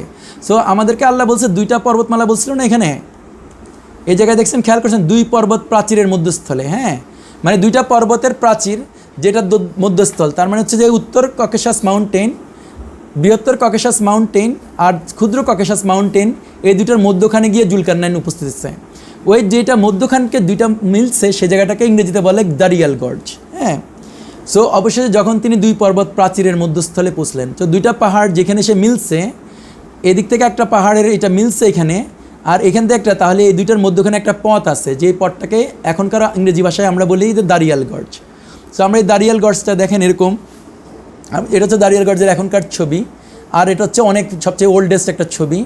সো এখানে বলতেছে অবশ্যই যখন তিনি দুই পর্বত প্রাচীরের মধ্যস্থলে পৌঁছলেন, তখন তিনি সেখানে এক জাতিকে পেলেন যারা তার কথা একেবারে বুঝতে পারছিল না। সো এখানে একটা জাতি আছে যে জাতির ভাষা উনি বুঝতে পারতেছিলেন। আমরা আগামী পর্বে ওই জাতি সম্পর্কে একটু কথা বলবো, আজকে আর বলবো না বেশিক্ষণ। তারা বলল, ওই জাতিরা বলল, হে জুলকারনাইন, ইয়াজুজ ও মাজুজ দেশে অশান্তি সৃষ্টি করছে। এখানে এইভাবে ট্রান্সলেট করছে, বলছে আসলে ইয়াজুজ মাজুজ আমাদের দেশে এসে অশান্তি সৃষ্টি করে, মানে এসে অশান্তি সৃষ্টি করে। আপনি বললে আমরা আপনার জন্য কিছু কর, এখানে খেয়াল করেন, কর ধার্য করব, এই শর্তে যে আপনি আমাদের ও তাদের মধ্যে একটি প্রাচীর নির্মাণ করে দেবেন। তো এখানে যে প্রশ্নগুলো আছে, এই আয়াতের মধ্যে যে প্রশ্নগুলো করার কথা, আল্লাহ আগের আয়াতগুলিতে আল্লাহ বলছে জুলকারনাইন আলাইহিস সালামকে আল্লাহ প্রচণ্ড পাওয়ার দিছে এবং যা যা উপকরণ দরকার সবই দিছে। এবং জুলকারনাইন পশ্চিম দিকে জার্নিতে গিয়ে ওইখানকার জাতিকে উনি একটা বিধান দিচ্ছে এটা যে তোমরা যদি এখন থেকে খারাপ কাজ করবা তোমাদেরকে আমি শাস্তি দিব, আর তোমরা যদি ভালো কাজ করবা তাহলে তোমাদের জন্য আমি সহজ বিধান দিলাম, তোমরা ইজি গোয়িং লাইফ লিড করবা। উনি যখন পূর্ব দিকে জার্নিতে গেলে ওইখানকার মানুষকে উনি দেখলো যে ওরা ছায়া পায় না, সো ওদের জন্য উনি সহজ বিধান দিয়ে বা ওদেরকে উনি ডিস্টার্ব না করে চলে আসছে। এখানে আসার পরে ওনার কাছে মানুষ বিনীত আবেদন করতেছে যে ইয়াজুজ মাজুজ আমাদের দেশে এসে অপারেশন করে, আমাদের এখানে এসে অশান্তি সৃষ্টি করে, ফ্যাসাদ করে। ওরা কিন্তু বলতেছে না জুলকারনাইনকে, জুলকারনাইন আপনি ওদের বিরুদ্ধে যুদ্ধ করেন, জুলকারনাইনের দায়িত্ব ছিল যুদ্ধ করা। আর ওরা কিন্তু জুলকারনাইনকে বলতেছে কি আপনি ওদের আর আমাদের মধ্যে দেওয়াল তৈরি করেন। কেন ওরা এটা বলতেছে? বিকজ দোজ জাতি ওই পরিমাণ নলেজ ছিল, একটা ব্যাখ্যা, এটা হচ্ছে একটা ব্যাখ্যা, ওই জাতির কাছে এই নলেজ ছিল যে যেই হোক না কেন সে ইয়াজুজ মাজুজের সাথে যুদ্ধ করতে পারবে না। ইয়াজুজ মাজুজের সাথে যুদ্ধ করার অ্যাবিলিটি সম্পন্ন কোনো মানুষ আল্লাহ কখনো বানাবে না, ইনক্লুডিং ঈসা আলাইহিস সালামকেও আল্লাহ ইয়াজুজ মাজুজের সাথে যুদ্ধ করার জন্য বানায় নাই ওই সেন্সে। কারণ আল্লাহ নিজে হাদিসে কুদসিতে বলতেছে আমি একটা জাতিকে বানাইছি যে জাতিকে আমি ভিন্ন অন্য কেউ পরাস্ত করতে পারবে না, বা উনি ছাড়া আর কেউ ওদেরকে ধ্বংস করতে পারবে না। সো যখন ওরা বলতেছে ইয়াজুজ মাজুজকে কী বলে হারাইতে হবে না, যুদ্ধ করতে হবে না, বরং আপনি আমাদের এবং তাদের মধ্যখানে একটা দেওয়াল নির্ধারণ করেন, মিনিং হচ্ছে ওই জাতি জানতো যে উনি যুদ্ধ করবে না ওদের বিরুদ্ধে। আরেকটা হচ্ছে জুলকারনাইনও বলতেছে না যে তোমাদের ট্যাক্স লাগবে না, আমি তো এখনই আমার ঘোড়া এবং আমার যে বাহিনী আছে সেই বাহিনী দিয়ে আমি ওই ইয়াজুজ মাজুজকে পরাস্ত করতে পারি, এটা উনি বলতে পারতো। কিন্তু ওরা বলতেছে না কেন? কারণ উনি বিইং এ নবী বা বিইং এ আল্লাহর গাইডেড পারসন বা বিইং এ আল্লাহওয়ালা মানুষ, উনি জানে যে ইয়াজুজ মাজুজ সো মাইটি, সো পাওয়ারফুল যে আমি ওর বিরুদ্ধে যুদ্ধ করতে পারবো না। সো উনি ওই শর্তেই রাজি হচ্ছে যে ঠিক আছে উনি দেওয়াল তৈরি করে দিবে। আপনাকে পয়েন্টগুলি বুঝতেছেন আশা করতেছি, আমার কথা আমি জানি না তাড়াতাড়ি বলতেছি কিনা। আমি এখানে আপনাদের জন্য আরও কিছু পয়েন্ট আমি রাখছি যেগুলো আপনারা চিন্তা করবেন।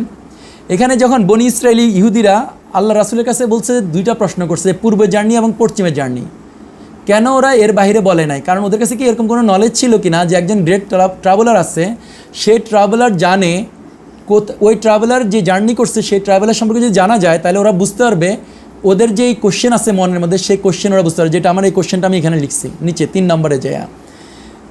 আপনি আবার চিন্তা করেন, এটা আপনি যখন এই আয়াতগুলি পড়বেন আপনি এই মাথার মধ্যে চিন্তা করবেন, তাহলে আপনি এগুলো উপকার পাবেন ইয়াজুজ মাজুজ বোঝার জন্য। দ্বিতীয় যাত্রার কথা ওরা জিজ্ঞেস করে না, ওরা জিজ্ঞেস করছে পূর্ব পশ্চিমের যাত্রা, কিন্তু আল্লাহ কেন তৃতীয় যাত্রার কথা বললেন?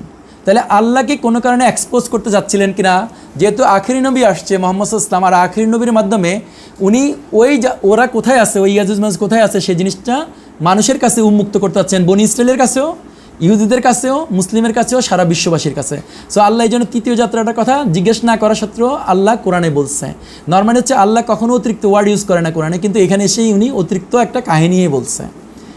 দেন আপনি এই বিষয়টা জিজ্ঞেস করবেন, আপনি পড়বেন যখন, তারা কি জানতো, তারা বলতে আমি এখানে বলছি বনি ইসরায়েলি ইহুদিরা, তারা কি জানতো কে তাদেরকে বা কি হলে পরে তারা তাদের প্রমিস ল্যান্ডে ফিরে যেতে পারে, প্রমিস ধ্বংসপ্রাপ্ত শহরে ফিরতে পারবে। কারণ বনি ইসরায়েলিরা যখন কোশ্চেনটা করতেছে তখন তারা মদিনাতে, আর আমরা জানি মদিনাতে বনি ইসরায়েলিরা এই জন্য আসছিল যে তারা লাস্ট নবীর সন্ধানে ছিল, তাদের উপায় ছিল না, তাদেরকে জেরুজালেম থেকে পিটায়া মেরে কেটে বের করে দেওয়া হয়েছে, এবং এমনভাবে তাদেরকে মারা হয়েছিল যে তারা আর জেরুজালেমে কখনও ফিরতে পারবে না।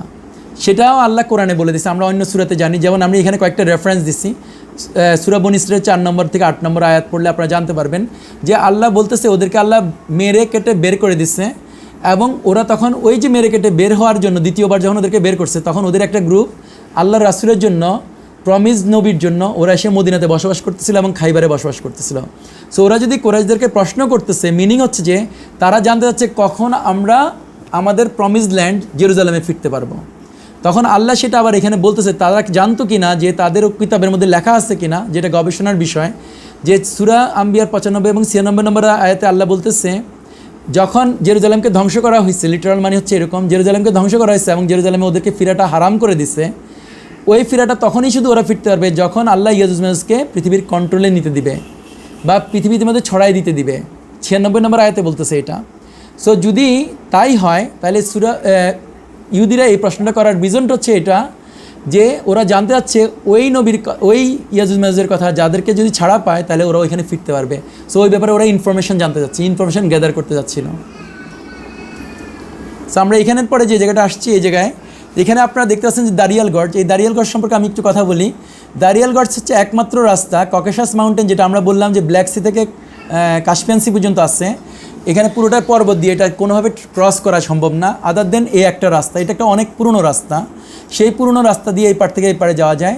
আর এখনকার যদি আমরা গবেষণা করি তখন আমরা দেখতে পারি এই বাঁধটার ওই পারে যারা ছিল তাদের সম্পর্কে আমরা জানতে পারি আর কি। সো এখানে আমি 97 আর 98 আয়াতটা দিয়ে আজকে আমরা শেষ করব। তাহলে আমরা কিছু প্রশ্ন করতে পারি, যেহেতু আমার কথাগুলো গোছানো হবে না এরকম সময়ে, সামনাসামনি হলে এক ধরনের কথা বলা যায়, আর স্কাইপিতে এর থেকে কেমনি বাইরে ভালো করে কথা বলবো আমি বুঝে উঠতে পারতেছি না, কারণ আমাকে এদিকে খেয়াল করতে হইতেছে আমি কী লিখছি। সো 97 নম্বর আয়াতে আল্লাহ বলতেছে যে আর তাই ইয়াজুজ মাজুজ না পারবে তার উপর আরোহণ করতে হবে। যে বারটাই দিছেন জুলকারনাইন আলাইহিস সালাম, সেই বারটার ব্যাপারে এটা হচ্ছে কন্ডিশন যে এরা কখনো এই বাঁধের উপর দিয়ে আসতে পারবে না, পাহাড়ের উপর দিয়ে তো আসতে পারবেই না, এই বাঁধটার উপর দিয়ে আসতে পারবে না, এবং না পারবে তা বেদ করতে, অর্থাৎ এই বাঁধটার ভিতর দিয়ে ওরা যেতে পারবে না, ক্রস করতে পারবে না। কিন্তু কখন পারবে সেটার একটা কন্ডিশন সেট করছে। এই কন্ডিশনটা আমি লাল করার রিজন হচ্ছে আপনারা মনে রাখবেন, এই লাল করার অংশটুকু ইম্পর্টেন্ট, যেটা আমরা আগামী পর্বে যখন খুলবো তখন আমরা বুঝতে পারবো।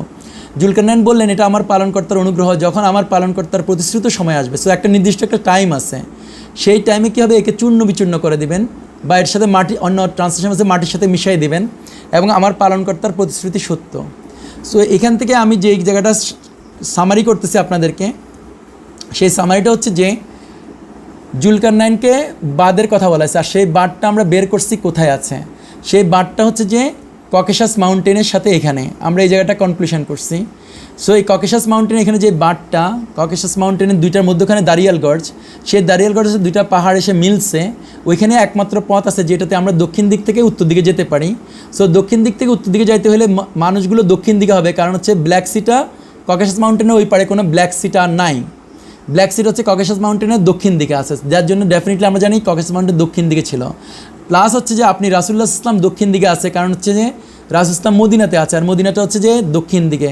তো যেটা বলতেছিলাম ককেশাস মাউন্টেনটা ওইটা ইস্যু, আর দারিয়াল গর্জ ইস্যু। আর দারিয়াল গর্জের ওই পারে যে জায়গাটা আছে সেই জায়গাটা হচ্ছে যে একমাত্র সম্ভাবনা ল্যান্ড, যেটা হচ্ছে যে ওইখানে যেই বাসীরা ছিল, অধিবাসীরা ছিল, সে অধিবাসীরা হচ্ছে যে অরিজিনাল ইয়াজুজ মাজুজ ছিল, যারা আগে এই বাঁধটা ভেঙে এই পারে আসতো, এবং এই পাশে যারা ছিল এখন আমরা জানি ওরা জর্জিয়া হচ্ছে এই পাশে। সো জর্জিয়ান ওই অধিবাসীদের উপরে ওরা ফ্যাসাদ করতো। এতটুকু হচ্ছে মেইনলি আজকের আলোচনা। তো আপনাদের যে আলোচনাটা হচ্ছে আপনাদের এখানে আমি আশা করতেছি আজকে কিছু প্রশ্ন আপনাদের যাদের শুনছেন তারা কিছু প্রশ্ন করতে পারেন বা চ্যালেঞ্জ করতে পারেন, বা আপনাদের এটা অন্য কিছু না কেন এই জাতীয় আমাকে ক্রিটিক্যাল কিছু প্রশ্ন করতে পারেন আর কি। জাযাকাল্লাহ খায়ের। মামুন ভাই, আমি একটা প্রশ্ন দিয়ে স্টার্ট করি। ওই যে একটা হাদিসে যে আসছে যে ও টু আরব, মানে ওই দেয়ালটার উপর, হ্যাঁ ওইটা একটা হাদিস, যে হাদিসটা হচ্ছে আমরা আগামী ইয়েতে আনবো, আমরা যেখানে দেখাবো যে আজমের যে বের হয়েছে এখানে আল্লাহ রাসূল সাল্লাল্লাহু আলাইহি ওয়াসাল্লাম জয়নাব রাদিয়াল্লাহু আনহার ঘরে বলছে যে একদিন উনি ঘুমাচ্ছিলেন জয়নাব রাদিয়াল্লাহু আনহার ঘরে, তখন ওনার ঘুম ভেঙে গেছে এবং উনি প্রচণ্ড চেহারার মধ্যে ভয় নিয়ে উনি জেগে উঠছেন। উনি তখন বলছেন ও টু আরব, মানে আরবদের ধ্বংস, যে আজকে ইয়াজমের দেওয়াল ফাটল হয়েছে, আরেকটা হাদিসে বলছে দেওয়ালে গর্ত হয়েছে, আরেকটা হাদিসে বলছে দেওয়ালে গ্যাপ হয়েছে, এবং ওইখানে উনি একটা হাদিসে বলছে 9-এর পরিমাণ গ্যাপ হয়েছে, আরেকটা হাদিসে 10-এর পরিমাণ হয়েছে, আরেকটাতে 90-এর পরিমাণ হয়েছে, আরেকটাতে বলছে 100-র পরিমাণ হয়েছে। সো এরকম 11টা হাদিস আছে যেখানে বলছে যে ভেঙে গেছে ওই সময়। সো রাসূলুল্লাহ সাল্লাল্লাহু আলাইহি ওয়াসাল্লামের সময় ওইটা গ্যাপ হয়েছে, এটা আমরা আগামী পর্বে যখন কথা বলবো তখন আমরা ওইখানে যাব।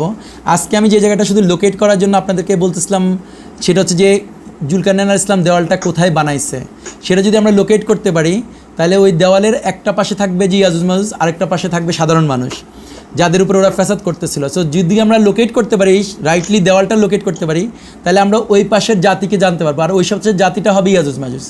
সো ওই ইয়াজুজ মাজুজ এখন কি ওইখানে আছে কিনা সেটা আমরা তখন বুঝতে পারবো আগামী পর্বগুলোতে আর কি ইনশাল্লাহ। জি, আসসালামু আলাইকুম। আমি বলছি একটা ঠিক কোশ্চেন না, বাট একটা কমেন্টস আর আমার নলেজটা আমি জাস্ট যাচাই করে নিচ্ছি যে আমি একটা হাদিসে পড়েছি, যদি ভুল হয়ে থাকে কারেক্ট করবেন প্লিজ, যে ঈসা নবী যখন আসবেন ইনশাআল্লাহ তখন উনি মানুষের মধ্যে থেকে ট্যাক্স বা কর যে জিনিসটা এটা উনি উঠায় নেবেন। তো মানুষ যখন বলছিলেন আজকে যে কর হারাম, সেই ক্ষেত্রে আমি হাদিসটা আমার জানা ছিল আগে, কিন্তু আমি জিনিসটা রিয়েলাইজ করিনি। আমার কোশ্চেন ছিল সবসময় মনে যে কিন্তু উনি উঠায় নেবেন কিন্তু কেন? কোরআনের রেফারেন্সটা হচ্ছে এই আয়াতটা। এখানে সাধারণ মানুষরা জুলকারনাইনকে বলতেছে যে ইয়া জুলকারনাইন, আমি আপনার জন্য কিছু কর ধার্য করি যাতে কিনা আপনি আমাদের মধ্যে একটা প্রাচীর নির্মাণ করে দেন। এই আয়াতটাকে যদি আপনি রিসার্চ করেন তখন জুলকারনাইন ওটা ডিনাই করছে। জুলকারনাইন বলছে না, আল্লাহ আমাকে এনাফ দিছে, বরং তোমরা আমার জন্য লোহা নিয়ে আসো, লোহার পাত নিয়ে আসো। তারপরে ওরা লোহার পাত আনলো, উনি বললো যে ওকে লোহার পাতগুলি বসাও। তারপর উনি বললো যে ওদেরকে গলিত তামা নিয়ে আসো। তারপর ওদেরকে উনি বললো যে তোমাদের লেবার দাও। 3টা জিনিস লাগছে ওই দেওয়ালটা তৈরি করার জন্য, লেবার লাগছে, লোহার পাত লাগছে এবং গলিত তামা লাগছে। সো দেওয়াল বানাতে যা যা লাগছে সবগুলি দিছে ওইখানকার জনগণ, কিন্তু ওদের থেকে ট্যাক্স নিয়ে উনি ইচ্ছা করলেই তো লোহা কিনতে পারতো, উনি একটা কন্ট্রাক্ট দিতে পারতো, টেন্ডার দেখতে পারতো, টেন্ডার দেখে উনি বিভিন্ন দলের লোকদেরকে বলতে পারতো তোমরা টেন্ডারে বিডিং করো। তারপর উনি ওদেরকে এখানে কন্ট্রাক্টার সেট করতে পারতো, কন্ট্রাক্টার ওই এখানের মধ্যে 20% অফিসে ঘুষ দিতে পারতো, 20% দলীয় লোকদেরকে দিতে পারতো, 20% দিয়ে কাজ করতো, আর 50% সে বাসি 40% সে খেয়ে ফেলতে পারতো। এরকম একটা রিজন তৈরি করতে হতো, কিন্তু জুলকারনাইন সেটা করে না। জুলকারনাইন বলতেছে যে না, যেটা লাগবে শুধু সেটাই দাও, এর বেশি কিছু না। আর যদি জনগণ সেই লোহা এনে দিবে, জনগণ সেই গলিত তামা দিবে, জনগণ যদি সেই লেবার দিবে, তখন ওইখানে আর কখনো কোনো রকমের করাপশন তৈরি হতে পারে না। এরপরে আমি আরেকটা হাদিস আপনাদের নজরে আনতেছি। এই হাদিসটা হচ্ছে এরকম, একদিন সকালবেলা আল্লাহ রাসূল সাল্লাল্লাহু আলাইহি ওয়াসাল্লাম বের হয়েছেন মদিনা থেকে। ওই সময় মদিনাতে 3টা বাজার ছিল ইহুদিদের, একটা বনু কাইনুকা, একটা বনু কোরাইদা, একটা হচ্ছে বনু নাদিরের। 3টা বাজারই ছিল, যেহেতু ইহুদিরা মদিনার আউটার স্ট্রিটে থাকতো, সো 3টা বাজারই ছিল মদিনার আউটসাইডে। সো রাসূল ইসলাম একটা বাজারে গিয়ে দেখে যে কি ইহুদিরা যারা বিক্রি করে তাদের উপরে খাজনা নেয় বা ট্যাক্স নেয়। আরেকটা বাজারে গিয়ে দেখে যারা বিক্রেতা তাদের উপরে ট্যাক্স নেয়। আরেকটা বাজারে গিয়ে দেখলো ক্রেতার থেকেও কিছু ট্যাক্স নেয়, বিক্রেতার থেকেও কিছু ট্যাক্স নেয়। রাসূল ইসলাম ওইখান থেকে এসে মসজিদে নববীর পশ্চিম পাশে একটা পা দিয়ে ডাক দিয়ে বলছে এখন থেকে এটা হচ্ছে মুসলিমদের বাজার, এই বাজারে কেউ কিছু কিনতে আসলেও কোনো ট্যাক্স দিবে না, বিক্রি করতে আসলেও ট্যাক্স দিবে না। এইটা থেকে হচ্ছে প্রুফ যে আল্লাহ রাসূল অ্যালাউ করে নাই ট্যাক্স নেওয়া। কিন্তু এখন যখন ডেমোক্রেসি এসছে, যখন দুনিয়াতে দাজ্জালিক শাসন এসছে, তখন ওরা হচ্ছে ট্যাক্স বসাতে শুরু করছে। এবং ট্যাক্স বসাতে এরকম হচ্ছে, কিছুদিন আগে, বছর খানিক আগে আমাদের বাড়িতে চৌকিদার আসছে যে আমাদের কয়টা ঘর, প্রতিটা ঘরের জন্য সে হোল্ডিং ট্যাক্স নেবে, ইনক্লুডিং ওরা আমাদের রান্নাঘরের জন্যও নিবে, আমাদের মুরগির খাওয়ার জন্যও নিবে। সো এইরকম হচ্ছে এখন ট্যাক্সের পজিশনটা এসছে। দেন আপনার ভ্যাটের পজিশন এসছে এরকম যে সারাদিন একটা ভিক্ষুক সারাদিন ভিক্ষা করে 100 টাকা পায়, 100 টাকা ভিক্ষা করে পেয়ে সে হোটেলে গিয়ে ভাত খেতে গেলে তার থেকে 15 টাকা ব্যাট নেয় আর 85 টাকা তাকে খাবার দেয়। সো এই পরিমাণ জুলুম হচ্ছে। এটা হওয়া সম্ভব হয়েছে এই জন্য কারণ আমরা কোরআনকে এবং হাদিসকে ফেলে দিচ্ছি এবং আমরা জানিই না যে ট্যাক্স নেওয়াটা আল্লাহ অনেক আগেই হারাম করে রাখছে এবং রাসূলুল্লাহ ইসলামও এটা ডিনাই করে রাখছে, মুসলমানদের জন্য ট্যাক্স নেওয়ার বিধান আরোপ করছে। কিন্তু অনেকে যে হাদিসগুলো বলে বা যে জিনিসটা বলে ওই জিনিসটা প্রুভেন হয় না। একবার আমার সাথে এক আলেমের কথা হচ্ছিল আর ওই আলেম খুব ক্ষেপে গেছে এটা নিয়ে কথা বলতে গিয়ে, বাট এনিওয়ে ওইটা অন্য জিনিস, অন্য আলোচনা। কিন্তু এগুলো হচ্ছে যে আসলে চিন্তা করার বিষয় ছিল, কিন্তু কোনো কারণে আমরা চিন্তা করতেছি না কারণ আমরা প্রিন্সিপাল হারাই ফেলছি। ওই যে ইয়াজুজমান যে ছাড়া পাচ্ছে অনেক আগে সেটা আমরা ভুলে গেছি আর কি, যার জন্য এটা সম্পূরক প্রশ্ন যদি করি এখানে যে সে ইন কেস আমরা এখন যে রাস্তা বানাচ্ছি, যে সে রোড তৈরি করা হচ্ছে বা ডেভেলপমেন্ট ব্রিজ তৈরি করা হচ্ছে, হ্যাঁ, একটা সিটির সাথে আরেকটা সিটির ব্রিজ, তো এগুলা যদি জুলকারনাইনের সিস্টেমে তৈরি করা হয় তাহলে কি মানে করতে হয় রাস্তা বা ব্রিজ, তাহলে সেক্ষেত্রে কি জনগণ মানে এখন তো আমরা ট্যাক্স দিচ্ছি, তো এটা ট্যাক্স না দিয়ে নর্মাল ছিল কি যে মানুষ এটার জন্য শ্রম দিবে এবং ওই ইট সিমেন্ট যা লাগে এটা দিবে, এরকম ব্যাপারটা না? সুন্দর প্রশ্ন করছেন। এটার জন্য খুব সহজ একটা হাদিস হচ্ছে এরকম যে মদিনাবাসীরা খাবারের জন্য মানে লাইক ওয়াশার প্রবলেম ছিল, মদিনা শহরে কোনো ওয়াশার ছিল না। সো রাসূলুল্লাহ ইসলাম বলতেছে যে যেই জায়গা থেকে ওরা পানি আনতেছিল ওইখানে কিছু প্রবলেম ছিল, যারা যাদের ভাগে ওই কূপটা ছিল তারা বেশি টাকা চার্জ করতেছিল। তো রাসূলুল্লাহ ইসলাম যখন বুঝছে যে এটা মদিনাবাসীদের রিকোয়ারমেন্টস পানিটা আছে, সো উনি একদিন জিজ্ঞেস করছে কে ইয়েটা কিনে দিতে পারে, কূপটাই কিনে দিতে পারে, কিনে ফি সাবিলিল্লাহ করতে পারে বা কূপটা কিনে উম্মতের কাজে লাগাইতে পারে। তখন এখানে উসমান রাদিয়াল্লাহু আনহু বলছে সে কূপটা কিনে নিচ্ছে, কিনে উনি দিয়ে দিচ্ছে। সো বিধানটা হচ্ছে এখান থেকে যেটা ডিরাইভ করবেন, যখনই ওয়েলফেয়ার টাইপের কিছু হবে, উম্মান টাইপের কাজ হবে বা ন্যাশনাল টাইপের কাজ হবে, তখন যাদেরই জাকাত বা নিসাব লেভেলের উপরে সম্পদ আছে সেই ধরনের লোকেরা ওইখানে কন্ট্রিবিউশন করবে। যারা গরিব আছে, যাদের নিসাব লেভেল পার হয় নাই, they should not pay anything. যেমন আমাদের যখন বাজার হয়, বাজারে যদি আপনার 1 কেজি আপনার আমড়া হইলো গাছে, আপনি একজন গরিব মানুষ, আপনি 1 কেজি আমড়া বিক্রি করতে গেছেন, ওইখানে এসে একজন চাঁদা নেয় যে আপনি বিক্রি করতে গেছেন কেন। সো আল্লাহ রাসূল হচ্ছে এটা হচ্ছে ট্যাক্স, মানে যে সবার উপরে ইম্পোজ করে, সবাই যে সে চিড়া কিনুক, চাল কিনুক, ডাল কিনুক, তরকারি কিনুক, সব কিছুর উপরে আপনি ভ্যাট বসে দেন। দ্যাটস আ ভেরি ভেরি জুলুম, নির্যাতন। সো যখনই আপনার নিসাব লেভেলের উপরে আছে তখন হচ্ছে আপনি জাকাত হচ্ছে আপনার ম্যান্ডেটরি, কিন্তু যে কোনো সোশ্যাল ওয়েলফেয়ার জিনিস আসবে খলিফা বলবে যে এখানে একটা জিনিস আছে যে জিনিসটা কেউ একজন ভলান্টারি করবে বা গ্রুপ অফ পিপল ভলান্টারি করবে। আরেকটা বিধান করছে এরকম যে যেটা বলছে আলেমরা এখানে, এটা আছে ইউনিফর্মলি আগের আলেমরা সবাই একমত, যখনই কোনো কিছু দরকার হবে তখন হচ্ছে যিনি খলিফা উনি ওইখানকার জন্য একজ্যাক্ট কত টাকা লাগবে সেটা বলবে। ফর এক্সাম্পল পদ্মা সেতু লাগবে, পদ্মা সেতুর জন্য বাজেট হলো 5,000 কোটি টাকা বা 5,000 বিলিয়ন কোটি টাকা, হোয়াট এভার একটা ফিগার।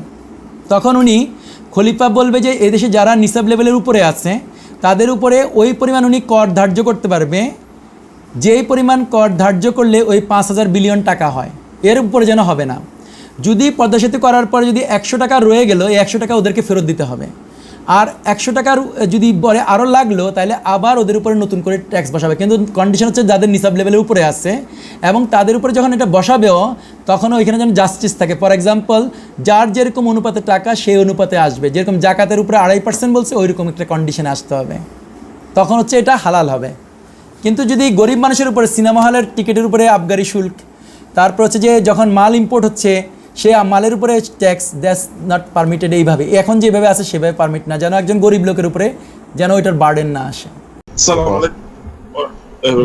জিজিয়া কর নিয়ে আমার একটু অ্যানালাইসিস ছিল, সেটা হচ্ছে এরকম, আপনার ঈসা ইবনে মারিয়াম যখন আসবেন তখন তো ইসলামী খেলাফত প্রতিষ্ঠা হবে। ইসলামী খেলাফতের মধ্যে মুসলমানরা হচ্ছে জাকাত দিবে আর অমুসলিম যারা আছে তাদেরকে জিজিয়া কর দিতে হয়। তখন ঈসা ইবনে মারিয়ামের হাতে খ্রিস্টানরা ওনারা ইসলাম কবুল করবেন। ইসলাম কবুল করার পর তখন জিজিয়া করের কনসেপ্টটা থাকবে না, তখন ঈসা ইবনে মারিয়ামের অধীনে কোনো অমুসলিম থাকবে না, মানে খ্রিস্টানরা থাকবে না আর কি, ওরা খ্রিস্টান থাকবে না, মুসলমান হয়ে যাবে। এটার কারণে হচ্ছে জিজিয়া করটা থাকবে না। জাযাকাল্লাহু খাইর। আসসালামু আলাইকুম। ওয়ালাইকুম আসসালামু আলাইকুম। প্রশ্নটা আমি আসলে কেমনে করবো বুঝতেছি না। প্রশ্নটা জাকাত বা ট্যাক্স রিলেটেড না, এটা অনেকটা হচ্ছে আপনি বলতেছিলেন সায়েন্স রিলেটেড বা রিসার্চ রিলেটেড। যে আমরা যদি আর্লি হিস্ট্রি গুলো দেখে দেখা যায় যে মুসলমানরা আমরা জিওমেট্রি বা মেডিকেল সায়েন্স বা অন্যান্য সায়েন্স অনেকগুলা মানে মুসলমানদের অবদান ছিল বলা হয় আর কি। তো এখন যদি সায়েন্সের তো ইমপ্রুভমেন্টের একটা ব্যাপার থাকে সব সময়, তো এখন যারা ধরেন যারা রিসার্চ করতেছে বা কোনো কিছু ইনভলভ থাকে, তো তারা কি আসলে ইউজুজ মেজুজের এই ট্র্যাপের মধ্যে চলে গেল কিনা, বা তাহলে কি মানুষ মুসলমানরা কি রিসার্চে কোনো কিছুতে বা ইনভলভ হবে না, বা কোনো কিছু কি রিসার্চ বা গবেষণা করবে না, যেগুলো হচ্ছে ধরেন আর করলো কি ধরনের আমরা কেমনে চুজ করবো যে কোনটাতে আমাদের যাওয়া উচিত কোনটাতে যাওয়া উচিত না? মুসলমান এমন কোনো রিসার্চ করবে না, থ্যাংক ইউ আরমান ভাই, মুসলমানরা এমন কোনো রিসার্চ করবে না যে রিসার্চটা কোরআনের এই দুইটা আয়াতের কোনোটাকে কন্ট্রাডিকশন করে। এছাড়াও আরও আয়াত আছে এবং হাদিস আছে। মুসলমানরা আল্লাহর সৃষ্টিকে কোনো পরিবর্তন করবে না। যেমন আমি মানুষ আছি, আমি ছেলে জন্মাইছি, আমার ডিএনএ চেঞ্জ করে, আমার মধ্যে জেনেটিক্যালি চেঞ্জ করে আমাকে মেয়ে বানাবার চেষ্টা করবে না, যেটা কিনা সায়েন্স এখন করতেছে।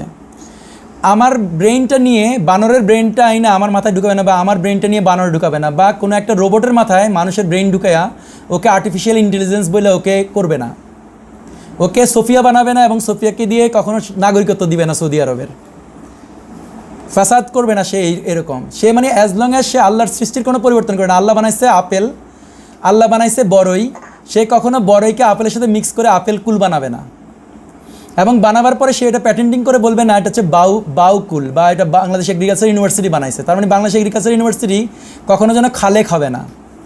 অথবা সে এমন কোনো গোলাপ ফুল বানাবে না, বানায় বলবে না এটা হচ্ছে বেয়ারের ব্ল্যাক গোলাপ, ব্ল্যাক রোজ, এটা বলবে না, কারণ বেয়ার কখনো ব্ল্যাক রোজ বানালে সে হচ্ছে ইয়াজুজ মেজুজ হইলে বানাতে পারবে। আল্লাহ ইয়াজুজ মেজুজকে কেমন একটা ব্রেন দিচ্ছে, যে এই ব্রেন দিয়ে সে এগুলি করবে, এবং করার কারণে সে হচ্ছে পথভ্রষ্ট হবে। যে আল্লাহ বলতেছে, এখানে বলতেছেন আল্লাহ যে তাদেরকে, আপনাকে স্ক্রিন দেখতেছেন, তাদেরকে পথভ্রষ্ট করব, তাদেরকে আশ্বাস দেব, তাদেরকে পশুদের কর্ণচ্ছেদন করব, এবং তাদেরকে আল্লাহর সৃষ্টির আকৃতি পরিবর্তন করতে আদেশ দেবো। আকৃতি মানে এখানে অল ফর্মস অফ আকৃতি। ইট কুড বি ওদেরকে, যেমন আমরা আল্লাহ আমাকে বানাইছে 5.5 ফিট, বা আমাকে ধরেন ব্রু দিছে, জোড়া ব্রু দিছে, আমি যেন ব্রু প্লাক করে আমি দুইটা আলাদা করব না, আমি আল্লাহর আকৃতি চেঞ্জ করব না। আমি যেন এরকম করব না যে কি বলে এলজিবিটির আন্দোলন করার জন্য আমি ছেলে আর মেয়েকে হিজড়া বানাতে চেষ্টা করব না। এনজিওগুলো টাকা দিয়ে ওদেরকে হরমোন ইঞ্জেকশন করে করে হাজার হাজার হিজড়া বানায় ওদেরকে বাজারে ছেড়ে দিব না, রাস্তাঘাটে ছেড়ে দিব না, ছেড়ে দিয়ে আমি তারপর সমকামীর কথা বলতে দিব না। এরকম হচ্ছে যে ফ্যাসাদ হচ্ছে এরকম। সো প্রিন্সিপাল হচ্ছে এরকম যে আল্লাহর কোনো সৃষ্টিকে অল্টারেশন করা যাবে না। সো আল্লাহর সৃষ্টি যেটা যেরকম আছে সেটা সেরকমই থাকবে। এটা হচ্ছে গিয়ে মূল ভিত্তি আর কি। আশা করি বুঝতেছেন। এটা আসলে রিলেটেড কিনা রিলেটেড হইতো, যেটা হচ্ছে আমি যেমন ইকোনমিক্স এর স্টুডেন্ট, সো বিজনেস যে বর্তমান যে ইকোনমিক্স রিলেটেড এবং যে থিওরিগুলো আছে সবগুলো হচ্ছে কন্টেম্পোরারি যে থিওরিগুলো আছে এগুলো হচ্ছে সুদ বেসিস আসলে। সো আমাদের এই পড়াশোনা বা রিসার্চ গুলো তো হচ্ছে আলটিমেটলি সুদ রিলেটেড, তাহলে এইটা তো নিশ্চয়ই কন্ট্রাডিক্টরি, যেটা ইসলামিক ইকোনমিক্স এর সাথে। আমি ইসলামিক ইকোনমিক্স তো এটাকে একদমই হারাম করে দেওয়া হয়েছে। আসলে ইসলামী ইকোনমি নামে কিছু নাই। যারা ইয়াজুজ মাজুজ তারা ইকোনমির মধ্যে আবার একটা ইসলাম বসাই দিয়ে ইসলামী ইকোনমি বানাইছে। তারা রাষ্ট্রের মধ্যে ইসলামী রাষ্ট্র বানাই দিয়েছে, সংগঠনের মধ্যে ইসলামী সংগঠন বানাইছে। ইসলাম নামক একটা ফ্রেজ আগে বসাই দিয়ে তারা ওই জিনিসটাকে কন্টামিনেশন করছে। আল্লাহ যখন বলছে জাকাত, তখন এটা জাকাতই, ইসলামী জাকাত নামে কিছু নাই। আল্লাহ যদি বলছে যে এটা সুদ, এটা ইসলামী সুদ নামে কিছু নাই। হ্যাঁ, এটা হচ্ছে আমি ইসলামিক কী করতেছে, ইয়াজুজ মাজুজ আমাদেরকে স্কুলে কলেজে ইউনিভার্সিটিতে পড়াইছে। আসলে জ্ঞানের সোর্স ছিল যে কোরআন আর হাদিস, এবং কোরআন আর হাদিসটাই আমরা অধ্যয়ন করার কথা ছিল। কোরআন আর হাদিসের মধ্যে ইকোনমি ছিল, কোরআন আর হাদিসের মধ্যেই ট্রানজেকশন ছিল, বিজনেস ছিল। কিন্তু ইয়াজুজ মাজুজ কী করছে, জ্ঞানের সোর্স হিসাবে বলছে স্কুল হচ্ছে জ্ঞানের সোর্স, ইউনিভার্সিটি হচ্ছে জ্ঞানের সোর্স, পিএইচডি হচ্ছে জ্ঞানের সোর্স। অ্যাকচুয়ালি আল্লাহ এটাকে রিকগনিশন দেয় নাই। তো ইয়াজুজ মাজুজ অনেক বছর আগে যেহেতু ছাড়া পাইছে, তারা শিক্ষকের মধ্যে ফ্যাসাদ করছে। শিক্ষার মধ্যে ফ্যাসাদ করে তারা এখন স্কুল কলেজ ইউনিভার্সিটি বানাইছে। আর সেই স্কুল কলেজ ইউনিভার্সিটিতে যে জ্ঞান দিচ্ছে সেই জ্ঞানটা কোরআনের সাথে সাংঘর্ষিক হচ্ছে এই জন্য। সো যখন সাংঘর্ষিক হচ্ছে, তখন যেসব ভাইরা স্কুল কলেজ ইউনিভার্সিটিতে পড়ার পরেও ইসলামে থাকতে যাচ্ছে, তারা মনে করছে ওই স্কুলের জ্ঞানটার আগে ইসলাম লিখে দিলেই বুঝি ইসলাম হয়ে যাবে। সো তারা কি করতেছে, ইসলামী সংগঠন বলতেছে, বা ইসলামী ব্যাংক বলতেছে, বা ইসলামী বিমা বলতেছে। আসলে ওরা বিমাও ব্যাংকও সেকুলার এডুকেশন দিয়ে আবিষ্কার করা হয়েছে, আর সেই সেকুলার এডুকেশনটাকে এস্টাবলিশ করা হয়েছে। ইয়াজুজ মাজুজ এটা করার পরে আমাদের মতো যেসব ভাইরা কষ্ট পাইতেছে যে আমি এই তো সুদের মধ্যে এই কাজ করি কিভাবে, তখন আমি সুদের ব্যাংকের বিপক্ষে আমরা ইসলামী ব্যাংক বানাইছি। কিন্তু আমি বুঝতে পারি নাই যে আমি আসলে ইসলামী ব্যাংকে রেজিস্ট্রেশন করতে গেলে ওদের আন্ডারেই করতে হয়। ওরা আমাকে আইন পাস করে দেয়, তুমি ইসলামী ব্যাংক এই 80% তুমি হালাল করতে পারবা, 20% তুমি হারাম করতে পারবা, 20% তোমাকে হারাম করতেই হবে, এরকম টাইপের জিনিস। সো ইসলামী বিমাও এরকম একটা জিনিস। যখন বিমা ছিল, যেহেতু ওরা নিয়ম করেছে ইয়াজমাজ বলছে বিমা ছাড়া আপনি ইন্টারন্যাশনালি ইম্পোর্ট করতে পারবেন না, তখন ওরা ইসলামী বিমার কথা নিয়ে আসছে। এবং যখন ওরা বলছে ক্যাডেট কলেজ ছাড়া বাবা মা এখন আর স্কুলে বাচ্চাদেরকে পাঠায় না, তখন ওরা ইসলামী ক্যাডেট কলেজ বানাইছে। সো ইয়াজুজ মাহুজ বানায় স্কুল ইনস্টেড অফ কোরআন হাদিসের নলেজের বাইরে গিয়ে, আর ইসলামী ভাই হয়ে আমি ইসলামী মুসলমান হয়ে ইসলামের প্রতি দরদের থেকে আমি ওই স্কুলের আগে ক্যাডেট কলেজের আগে আমি ইসলাম শব্দ বসাই দিই, এরকম হচ্ছে। তো আমরা এটা পুরো ইকোনমিক্সটাই কন্টামিনেশন, যে আপনি যে ইকোনমিক যে বইয়ের কথা বলছেন ইসলামী economy, Islami finance, that is itself is a contaminated thing. But ইনশাল্লাহ এটা আর বেশি দিন থাকবে না। একটু আগে যে কামরুল ভাই বললো ঈসা আলাইহিস সালাম আসবে বা মাহাদি আল ইসলাম আসবে, ইনশাল্লাহ এগুলি যখন সহজ হয়ে যাবে সুন, তখন আপনি এখন থেকে হইতে পারে 10 বছর 15 বছর পরে আপনি আর কখনো দেখবেন না ইসলামী ব্যাংক নামে কোনো শব্দ আছে। তখন একটাই থাকবে, ইকোনমি থাকবে, জাকাত থাকবে, সাদাকা থাকবে, জিজিয়া থাকবে, ডেফিনেটলি এগুলিই থাকবে। এর আগে কোনো ইসলাম শব্দ বসাইতে হবে না ইনশাল্লাহ।